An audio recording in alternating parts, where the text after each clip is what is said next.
Hello, everyone. My name is Jennifer Muskie. This is my YouTube channel. Today I want to talk about your 20s and maybe your 30s and maybe your 40s and dating. And what I have noticed lately, and I don't want you to do this, is where you spend your time as an adult, as a young adult, and then into adulthood, having it be so the most interesting thing about you is who you date. The only thing about you is who you date. And maybe also school, because it seems like there's a lot of people who do those two things, particularly women. You go to school and you date. You don't date well, and you date poorly, and it becomes a pattern. Your choice of men becomes a pattern, and you start to think, well, geez, there's no good guys. But really the truth is you have created a pattern of choosing not great guys. Now, here's a little test for everybody. If you have dated someone, if you have dating history, if you've had a boyfriend or a girlfriend, is there anyone who you have dated who in hindsight you think, whoa, they treated me really well? Like I really let a very amazing person go. Okay. For many people, the answer is yes. And why did they let that person go? Often it is because they didn't believe. Fuck, that's way too bright. Because they didn't believe that the person was genuinely good to them. They were always waiting for the ball to drop. They didn't quite believe that someone could treat them so well. So they did things to sabotage the relationship. Maybe they always accused them of cheating or lying or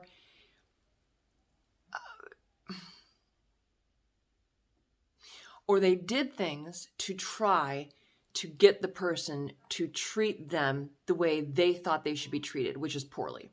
Okay? So a lot of people, if that's you, for a lot of people, when they look back, they go, yeah, there was somebody who I really screwed up with. Now, the problem here is that a lot of people don't make the correction. They go, oh, I screwed up on that person. Hopefully I'll find another person that's just as great. And then if they find a person that's just as great, what do? The same thing or similar. They take a parallel street to destruction because they have spent their 20s dating. Okay, well, what do you do instead of dating?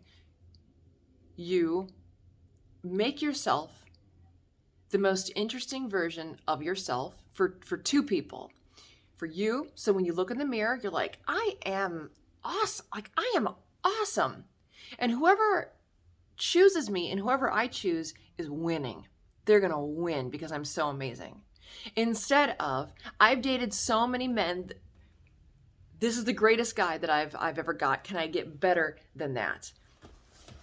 And if you do get better than that, you won't believe it because you have not done anything interesting. You have not become a good, virtuous person. You have only focused on measuring yourself by who you date. So what do you want to bring to the table as a wife? What are the most important attributes to you if you were a man? Okay. If you were a man, would you want to be treated well?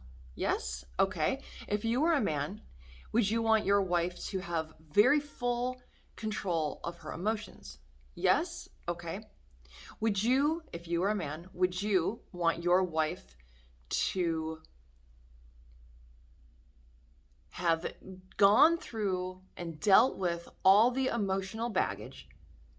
So when she comes to you in the relationship, she only has a very small pocketbook full of baggage? Or would you want to be with a woman that you can help her unpack that luggage? No one wants that. They want the little, if you're going to bring luggage, let it be a little travel case. That's it. That's the kind of woman that you would want, right?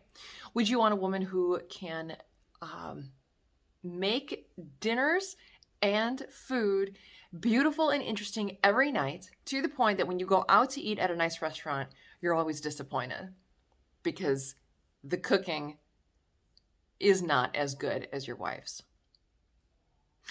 If you were a man, would you want your wife to be able to extend the money that you have? So instead of throwing away a pair of socks, she knows how to darn them. Instead of buying a new duvet, now I'm talking to ladies here.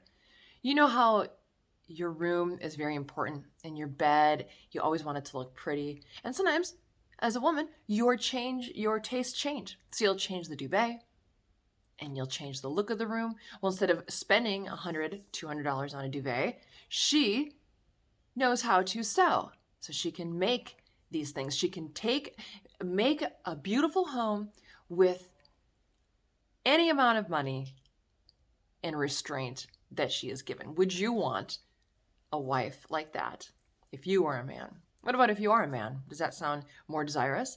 Do you want a wife who can make the house a very, very comfortable place to come home to?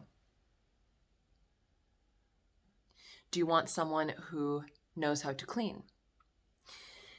I took, and I didn't finish, but I took a course. I found a British man who taught people how to be a butler.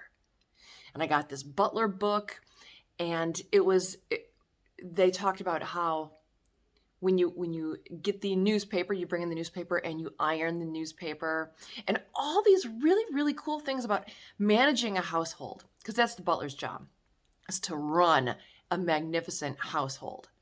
And I always think about how I wasn't taught that. I wasn't taught how to run a household. Were you?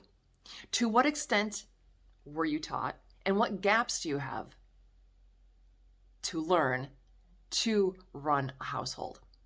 So I would say, as a woman in your 20s, instead of being the most interesting girl who's dated just tons of different men, and that's like the most interesting thing about you, I would find the gaps of who you want to be as a wife and take classes and go to therapy and make friends and join communities and join groups and learn skills that make you interesting.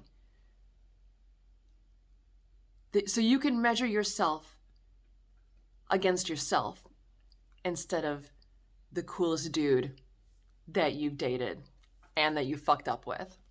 That's it. That's what I wanted to talk about today. Maybe we'll talk about it in a more extensive way. What do you want to learn? What's the gap?